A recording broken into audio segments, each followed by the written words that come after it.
Crazy client story. I had a client that never took a vacation. They owned their own business. So Nailtex, you know how that is.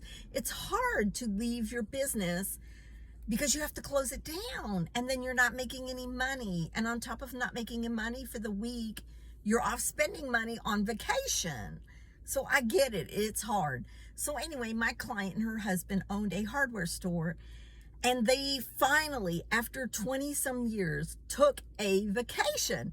They let their niece stay at the house to house sit their dogs. They had two little bitty dogs. She house sat and took care of everything, got the mail, watered the plants, yada, yada. So anyway, they felt good about the situation. So they finally took a vacation. They drove down to Florida, 12 plus hours. They got there late at night. They checked into wherever it was they were staying. They get a phone call then later on. The freaking house, their house, caught fire, freaking burned to the ground. Their dogs were killed in the fire. Their niece was not there. What had happened was she had come over to house sit, had a friend over. They started heating up oil in the skillet to do fried chicken. We're in the South. Fried chicken's a thing. No judgment.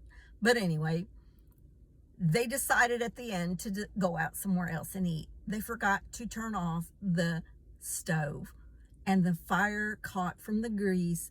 The grease caught the house on fire. The whole house burned to the ground and my clients lost their two dogs and had to come home the very next day.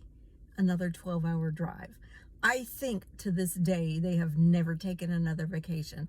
Can you even imagine the guilt that girl, their niece, must feel? They wound up getting insurance, rebuilding their whole house, identical to what they had because they loved their house.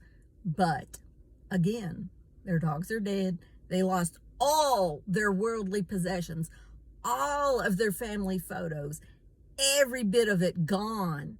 Can you imagine the trauma?